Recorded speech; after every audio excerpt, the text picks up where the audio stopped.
Vous connaissez tous sans doute l'affaire George Floyd.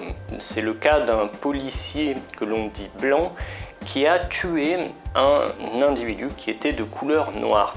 Alors, si j'utilise ici la couleur des personnes pour les désigner, telles que blanc ou noir, c'est justement pour vous poser la question, doit-on désigner les personnes par leur couleur et plus spécifiquement, doit-on le faire dans les titres des journaux? Cette question est une question qui fait polémique, c'est une question qui touche les médias, c'est une question que vous ne retrouverez pas forcément dans un examen du DALF car justement il y a cette polémique, doit-on le faire, doit-on pas le faire?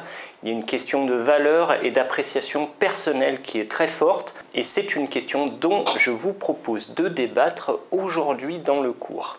Si on voit beaucoup d'articles qui présentent les personnes selon leur couleur, et plus spécialement selon qu'elles sont noires ou qu'elles ne le soient pas, personne jusqu'à présent n'a posé cette question dans les médias français, ou alors on a questionné ce fait de façon vraiment inaudible, et je profite vraiment de ce cours pour vous reposer cette question et pour vous permettre de regarder quelque chose qui nous paraît tout à fait normal et qui pourtant devrait nous interroger sur la façon dont on envisage nos congénères, les êtres humains.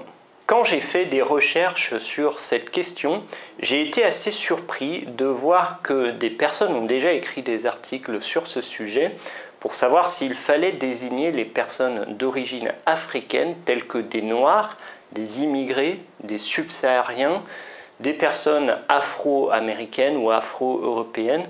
Et il se trouve que dans ces articles, on ne remette jamais en question la manière dont on traite des êtres humains.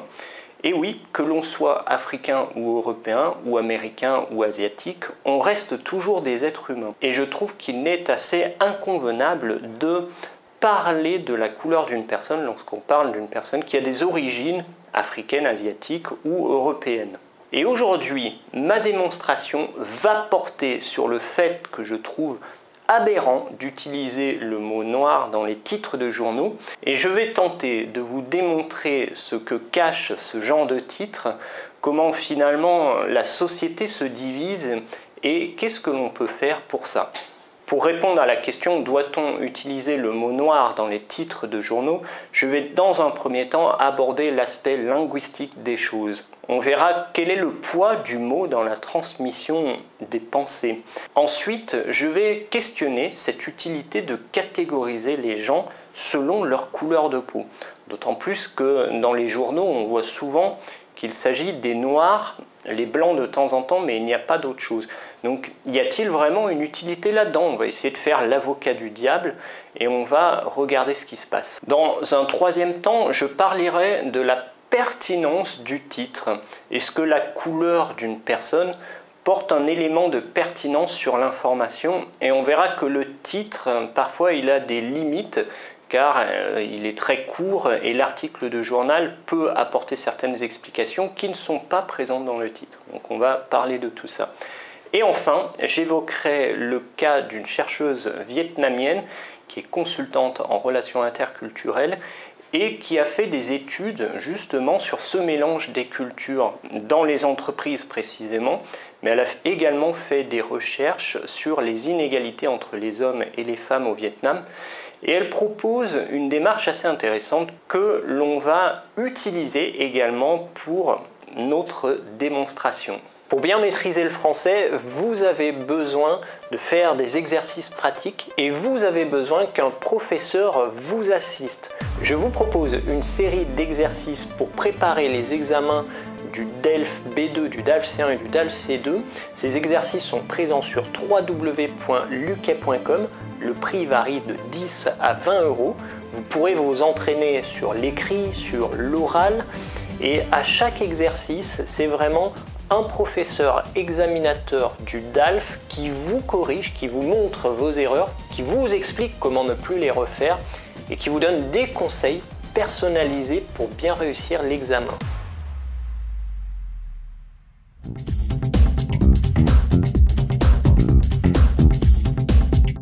Doit-on utiliser le mot noir dans les titres de journaux? Cette question fait polémique et j'y réponds avec vous. Du point de vue de la linguistique, on a vu que lorsqu'il y a des concepts qui existent dans la tête des gens, que ce soit des concepts réels, il s'agit d'un objet, il s'agit d'une personne, ou que ce soit des concepts irréels, il s'agit d'une idée, d'un mouvement, d'un ensemble de choses, une société par exemple, c'est quelque chose qui est irréel, on va pouvoir utiliser des éléments linguistiques pour définir tous ces concepts. On l'a vu dans la vidéo sur Yale, s'il existe une réalité, qu'elle soit réelle ou irréelle, imaginaire, on peut utiliser des concepts linguistiques pour définir cette réalité. La langue est un outil qui nous sert à décrire le monde qui nous entoure. Pour aller un petit peu plus loin ici dans la démonstration, je vais dire que lorsqu'on a besoin de définir un concept qui existe, on va utiliser les mots qui sont à notre disposition. On voit par exemple beaucoup d'anglicismes arriver dans la langue française. On a par exemple le mot marketing ou management qui font référence à des procédés qui sont présents dans les entreprises plutôt anglo-saxonnes. Et à force de travailler avec les Américains ou avec les Anglais, les Français adoptent naturellement ces termes et c'est ce qui fait que la langue se modifie. Donc ce que je veux vous dire ici, c'est que lorsqu'il y a un concept qui naît quelque part, si on a un mot qui existe, on va l'utiliser, mais si on n'en a pas, on va essayer de chercher des termes qui sont assez proches. Dans le cas des articles de journaux qui présentent les personnes comme étant noires, ici le concept c'est de dire qu'il y a des personnes qui ont une origine qui est différente d'autres personnes. En l'occurrence en France ou aux États-Unis, on va pouvoir présenter certaines personnes comme étant d'origine africaine ou n'étant pas d'origine africaine. Il est d'ailleurs questionnable du fait que les journaux n'emploient jamais le terme de jaune pour désigner les asiatiques. On verra seulement les noirs et les blancs. Donc du point de vue linguistique, on voit que les journaux ont parfaitement en tête qu'il y a une différence entre des personnes qui sont d'origine africaine ou des personnes qui ne le sont pas. On ne peut pas empêcher effectivement les gens de penser de cette manière, mais en tout cas utiliser des titres de journaux qui comportent ce terme contribue à transmettre cette pensée qu'il y a une différence entre les personnes. J'en arrive à mon deuxième point qui est de questionner l'utilité d'une catégorisation des personnes. Et je vais prendre un exemple assez simple à comprendre. Si on vit dans un monde dans lequel on ne fait pas attention à l'origine des personnes, c'est-à-dire qu'il y a une personne asiatique, africaine, européenne, américaine, peu importe, si l'on considère que ce sont que des êtres humains, on ne verra jamais apparaître dans la littérature une définition des origines des personnes. Ou en tout cas, on pourra parler des origines sans classifier les personnes dans une case qui est la couleur de la personne. De la même manière qu'un Français peut être d'origine bretonne ou d'origine méditerranéenne, ça en fait toujours un Français. Dans un monde assez utopique, il faut bien le dire, on pourrait voir les personnes africaines ou les personnes américaines comme des êtres humains d'origine africaine ou des êtres humains d'origine américaine. Et en ceci, y a-t-il lieu de préciser que les personnes appartiennent à une certaine origine? Est-ce que par exemple, dans les articles de journaux français, on précise l'origine méditerranéenne ou l'origine bretonne d'un contrevenant? Y a-t-il lieu de préciser que le voleur était originaire de Lyon? Ce n'est pas un élément pertinent. Dans les faits divers, on voit bien que ces informations n'apparaissent pas pour la simple et bonne raison qu'elles ne sont pas pertinentes et que l'origine d'une personne n'a aucune influence sur le fait qu'elle commette un délit ou non. Ici, vous allez me dire, quand un policier blanc tue un noir, c'est pas parce qu'il a tué une personne, mais c'est parce qu'il a tué une personne en raison de ses origines. Je suis d'accord avec vous et je pense qu'il faut l'expliquer dans un article. Mais il n'en demeure pas moins que lorsqu'on explique l'origine d'une personne, ça ne sous-entend pas qu'on doive catégoriser les gens. Est-ce que vous comprenez? Je peux très bien être méditerranéen et vouloir tuer une personne tout simplement parce qu'elle est d'origine bretonne. Mais quoi qu'il en soit, je serai toujours un Français qui a tué un Français. Lorsqu'on évoque le fait qu'un Américain blanc a tué une personne d'origine africaine, un Afro-Américain, là, ici, en décrivant cette réalité, on est en train de définir qu'il y a une catégorie entre des personnes.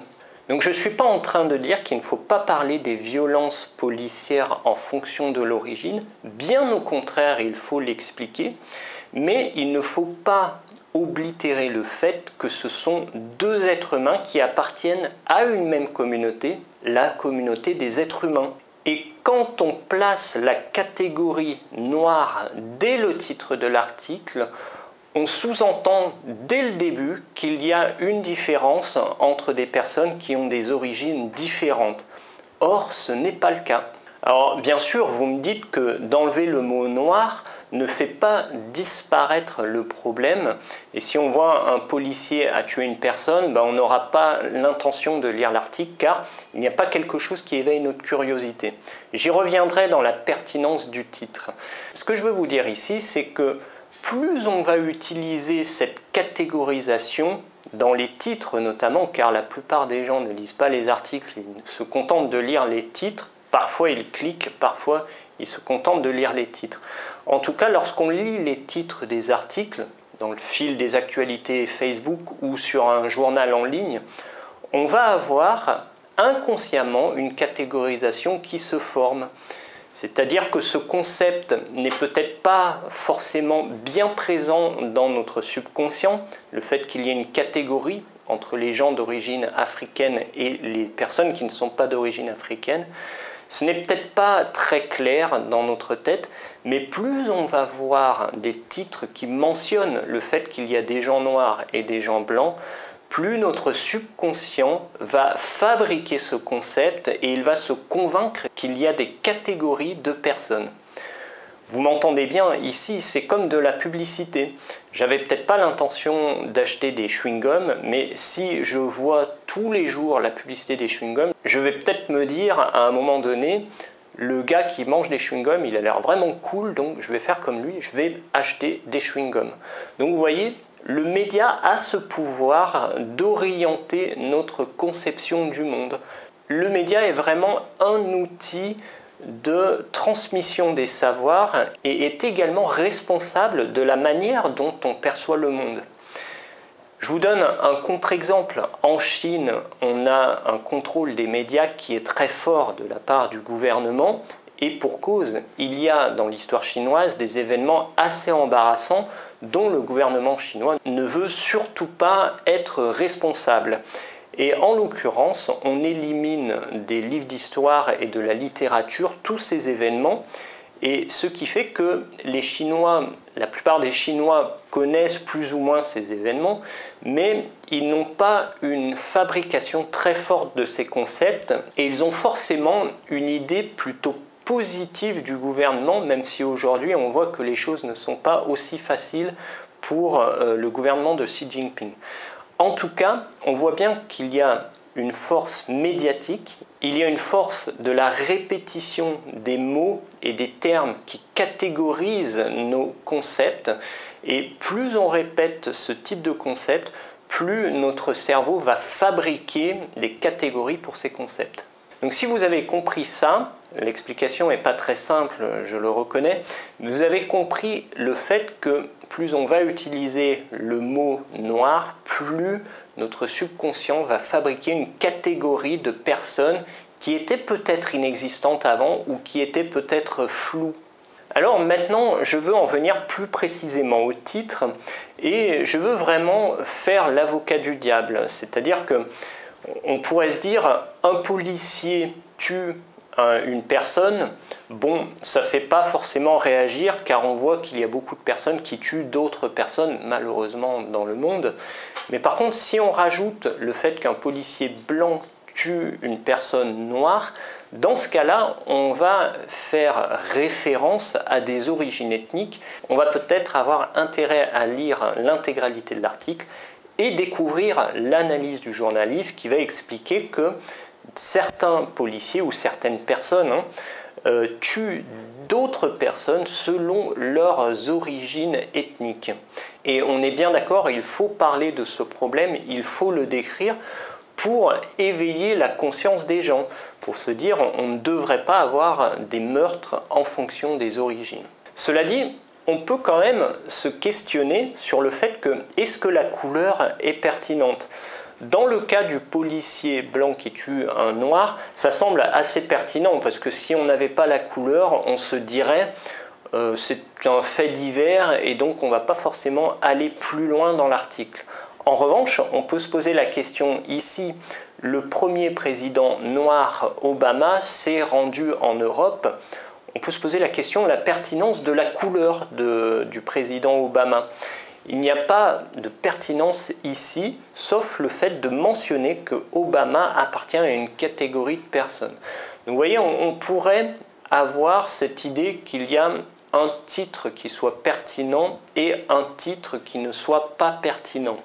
Déjà ici, on devrait se poser des questions et on devrait les voir arriver dans le débat public. Si dans le cas du président, on voit que ce n'est pas vraiment pertinent de mentionner la couleur, dans le cas du policier blanc qui tue un noir, ça semble être assez pertinent et ça pose cette question de comment donner une information suffisante dans un titre pour avoir envie de lire la suite, mais en même temps ne pas tomber dans le piège de la catégorisation et dans le fait des raccourcis. Car dire qu'une personne est noire, ça sous-entend beaucoup de choses. Ça sous-entend qu'il y a cette catégorisation, ça sous-entend également qu'il y a une différence de statut entre les blancs et les noirs. Et donc ça alimente cette différenciation. Alors pour terminer, je vais vous parler de la démarche qu'a eue une professeure chercheur et consultante en relations interculturelles dans les entreprises multinationales, ça fait un titre qui est assez long, et qui également s'est battue pour faire valoir le droit des femmes au Vietnam, alors qu'il y a des inégalités assez fortes entre les hommes et les femmes dans ce pays. Pour bien maîtriser le français, vous avez besoin de faire des exercices pratiques et vous avez besoin qu'un professeur vous assiste. Je vous propose une série d'exercices pour préparer les examens du DELF B2, du DALF C1 et du DALF C2. Ces exercices sont présents sur www.luquet.com. Le prix varie de 10 à 20 €. Vous pourrez vous entraîner sur l'écrit, sur l'oral. Et à chaque exercice, c'est vraiment un professeur examinateur du DALF qui vous corrige, qui vous montre vos erreurs, qui vous explique comment ne plus les refaire et qui vous donne des conseils personnalisés pour bien réussir l'examen. Elle cite notamment une association qui a pour slogan « Une femme forte pour le pays » et qui travaille bien à la maison. À la rigueur, une femme forte pour le pays, on peut bien comprendre que le pays était en guerre il y a quelques années et qu'il faut être plutôt fort pour le pays, donc cette partie ne choque pas. En revanche, qui travaille bien à la maison, ici, ça nous fait assez réagir car en lisant cela, on voit que la femme s'occupe des affaires de la maison et on imagine que l'homme est plutôt libre d'aller à l'extérieur pour travailler ou pour peut-être s'amuser, on ne sait pas. En tout cas, on voit bien qu'il y a une catégorisation dans ce slogan entre les hommes et les femmes. Si au Vietnam, cette phrase ne choque pas vraiment les personnes, elle suggère le fait d'inverser le mot femme par le mot homme et on obtient ainsi un homme fort pour le pays et qui travaille bien à la maison. Alors ici, pareil, la première partie, il n'y a aucun problème pour cette phrase.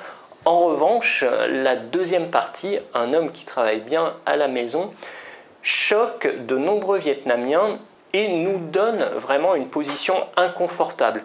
Et même en France, ça nous ferait sourire. Même si on a une égalité qui est un peu plus forte entre les hommes et les femmes, on a quand même une sorte de sourire. Un homme qui travaille bien à la maison, on va se dire, tiens, c'est un peu bizarre tout ça.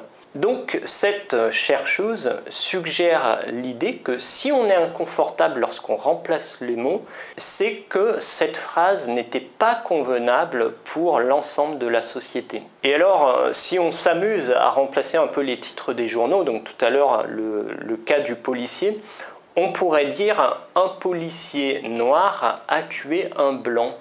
Ça nous met dans une position assez inconfortable car on n'a pas envie que le noir soit vu comme une personne mauvaise et ça nous paraît tout à fait bizarre. On pourrait remplacer « Le président blanc Emmanuel Macron s'est rendu en Afrique ». Ici, lorsque j'évoque cette phrase, on a tout de suite une idée un petit peu de colonialisme français, alors que pourtant ce ne serait peut-être pas le cas. Mais ça éveille des choses en nous. Et ici, vraiment, on voit le poids qu'ont les titres de journaux. Et je vous propose un dernier exercice, même si on ne parle pas de policier, car le policier a une certaine autorité et on attend de lui qu'il ait un comportement qui soit civil, qui soit responsable. Mais on pourrait très simplement dire « un blanc a tué un noir ». Ici, on ne sera peut-être pas choqué. En revanche, si on inverse les deux couleurs, un noir a tué un blanc, la plupart des gens vont se demander pourquoi on indique que le rôle du méchant est un noir. Donc vous voyez, l'article de journal et le titre en particulier a cette capacité de nous mettre dans une position inconfortable. Et si on est dans une position inconfortable, c'est forcément qu'on a une réaction dans notre subconscient et que les mots qui ont été utilisés ont un effet sur notre façon de penser. Voilà, aujourd'hui j'en arrive à la fin de ma démonstration. J'espère que vous aurez compris mon point de vue, j'espère que vous essayerez de penser vous-même quand vous lisez un titre de journal, y a-t-il lieu de préciser telle ou telle idée dès le titre ? Est-ce que c'est vraiment convenable? Y a-t-il besoin de catégoriser les êtres humains selon leurs origines? Personnellement, je ne le pense pas, vous l'aurez compris. Et je pense que pour avoir une société égalitaire, pour avoir une société qui respecte les droits de l'homme, dans un premier temps, il faut accepter les gens comme des êtres humains et non pas les définir par leur religion ou leurs origines ethniques. Voilà, j'espère que vous serez nombreux à partager cette vidéo car je pense que c'est un sujet polémique dont on peut discuter dans la société. Il y a peut-être des choses que je n'ai pas évoquées dans cette vidéo et je vous invite à les mentionner dans les commentaires. Et quoi qu'il en soit, je vous dis à très bientôt dans une prochaine vidéo.